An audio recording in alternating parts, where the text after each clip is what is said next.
Assalamualaikum warahmatullahi wabarakatuh. Saya Seva Mursalinda dari kelas reguler A 2019 Program Studi Ilmu Keperawatan Universitas Sriwijaya akan menyajikan video mengenai First Aid for Choking atau pertolongan saat tersedak.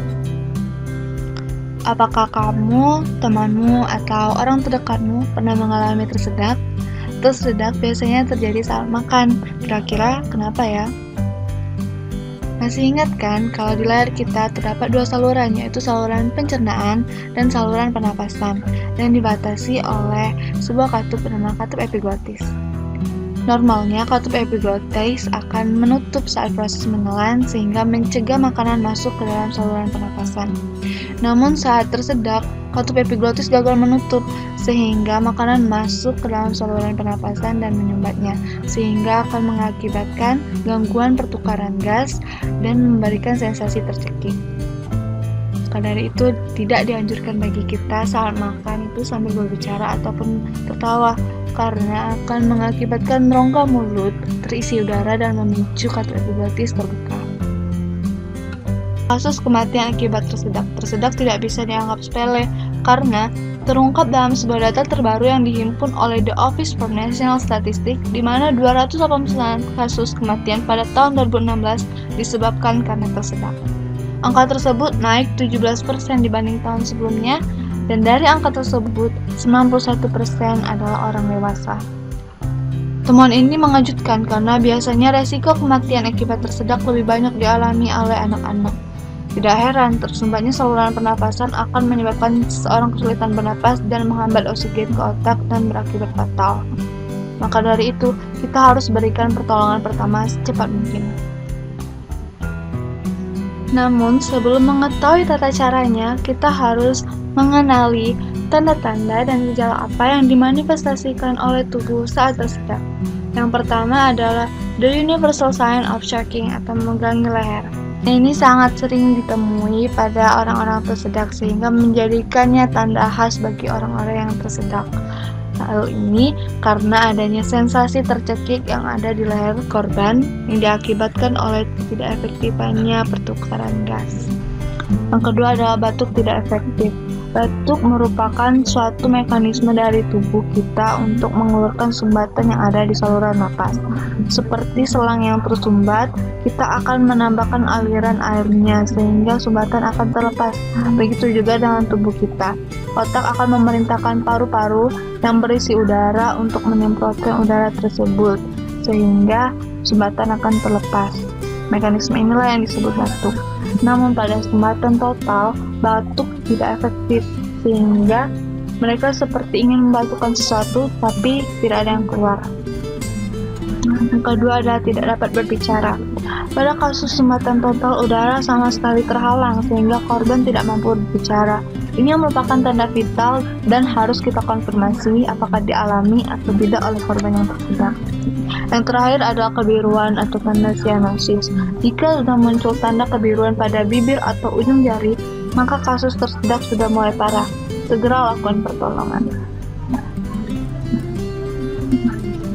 Setelah memastikan tanda dan gejala, selalu tanyakan apakah kamu tersedak.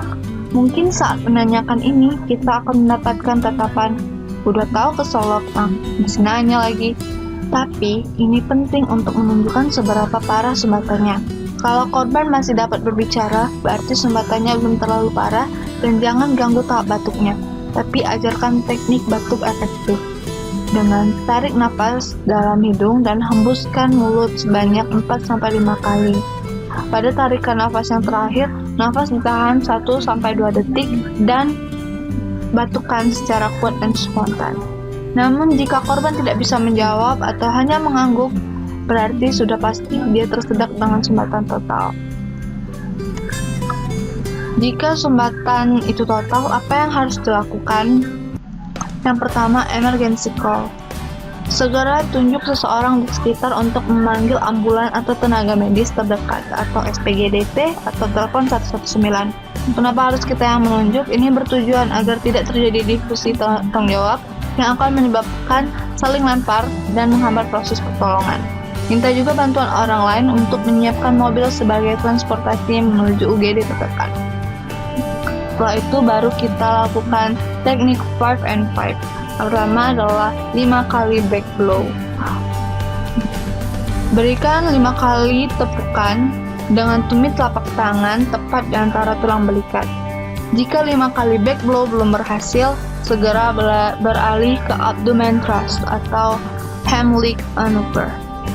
Lakukan pijatan seperti mengulek pada ulu hati dengan sekali hentakan. Ulangi teknik 5 and 5 sampai sumbatan keluar atau korban tidak sadarkan diri. Untuk lebih jelasnya, simak video selanjutnya.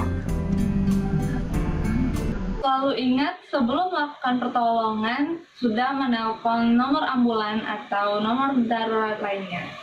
Saat melakukan back blows, arahkan korban membungkuk dan sangga dengan satu tangan.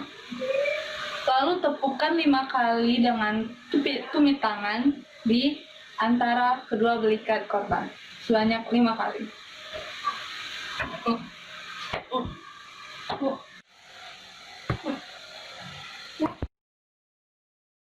Jika 5 kali back blows belum berhasil, maka segera beralih ke abdominal thrust.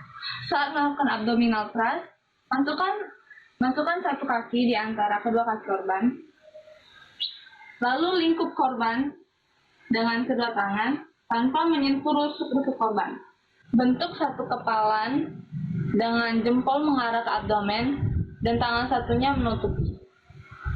Lakukan gerakan seperti mengulek ke arah dalam lalu ke atas seperti menulis huruf D sebanyak 5 kali.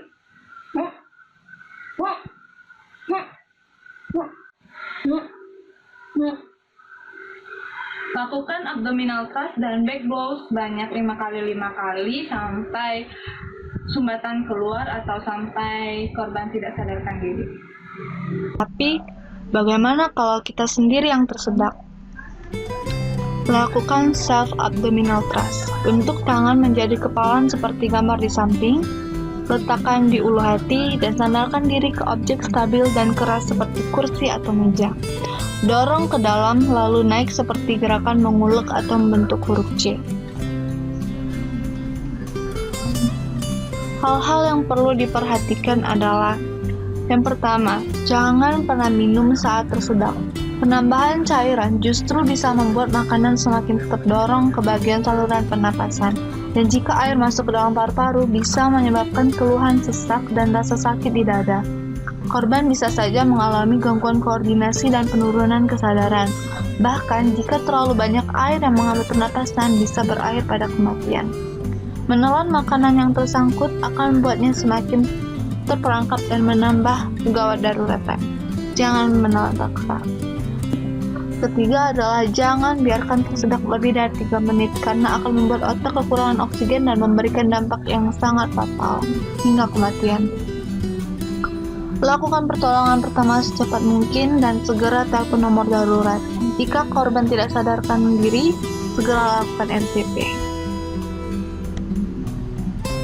Mungkin sekian dari saya, lebih kurangnya mohon maaf. Semoga video ini dapat bermanfaat dan saya harap materi pertolongan pertama dapat lebih banyak lagi disosialisasikan sehingga kita tahu bagaimana cara merespons saat situasi darurat. Terima kasih. Wassalamualaikum warahmatullahi wabarakatuh.